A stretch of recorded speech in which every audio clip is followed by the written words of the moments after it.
Union budget 2026 1 फरवरी को पेश होने वाला है। इस बार बजट में रेलवे सेक्टर में सरकार का खास फोकस रहने वाला है। इनमें सेफ्टी, फ्राइट कॉरिडोर और कंफर्ट पर सरकार का बड़ा खजाना खुलेगा, खासकर ऐसे समय में जब सरकार वंदे भारत, नमो भारत जैसे पैसेंजर और डेडिकेटेड फ्राइट कॉरिडोर जैसे कमर्शियल प्रोजेक्ट को भी काफी तवज्जो दे रही है। पिछले बजट यानी 2025 की बात करें तो कुल कैपेक्स उस बजट में करीब 2.55 लाख करोड़ था, जबकि इस बार अनुमान के मुताबिक रेलवे करीब 2.7 लाख करोड़ का रिकॉर्ड कैपेक्स जारी कर सकता है। इस बड़े खर्च को नई रेल पटरियां बिछाने, आम आदमी के लिए अमृत भारत ट्रेनों और जनरल कोच की संख्या बढ़ाने पर खर्च किया जाएगा।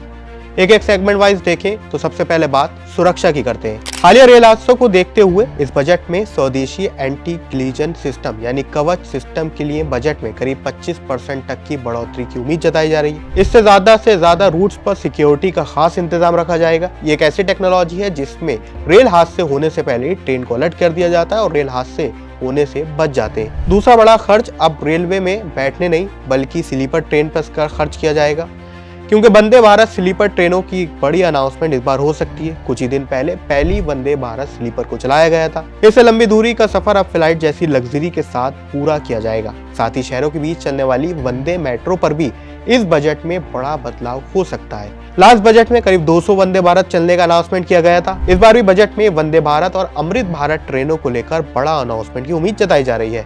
अब आते हैं तीसरे अहम पॉइंट पर, यह सीनियर सिटीजन कंसेशन। दरअसल कोरोना के दौरान बुजुर्गों के लिए किराए में मिलने वाली छूट को खत्म कर दिया गया था, यानी उनका किराया पहले की तरह अब कम नहीं है, उसको भी नॉर्मल किराए के आसपास कर दिया गया था।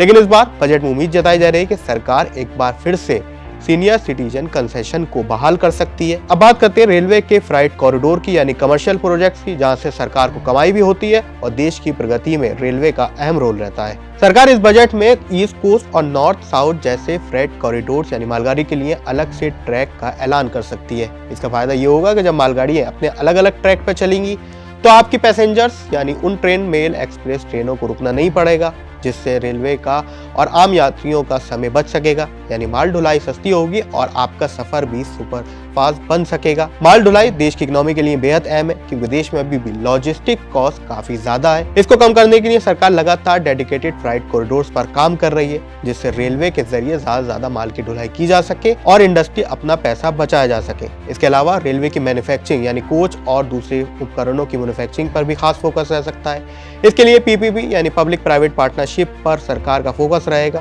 पिछली बार 4000 से ज्यादा ट्रेनों के डिब्बे बनाने का ऐलान किया गया था। इस पर भी सरकार बड़ा ऐलान कर सकती है, खासकर ऐसे समय में जब रेलवे से जुड़े कई स्टॉक्स काफी नीचे गिरावट के साथ ट्रेड कर रहे हैं। यानी आम बजट के दौरान अगर रेलवे में कोई बड़े ऐलान होते हैं तो आपकी भी कमाई रेलवे शेयर्स में हो सकती है। तो क्या आप भी रेलवे शेयर्स में निवेश करते हैं और रेल मिनिस्ट्री से कौन सी बड़ी उम्मीद लगाए बैठे, हमें कमेंट सेक्शन में जरूर लिखें।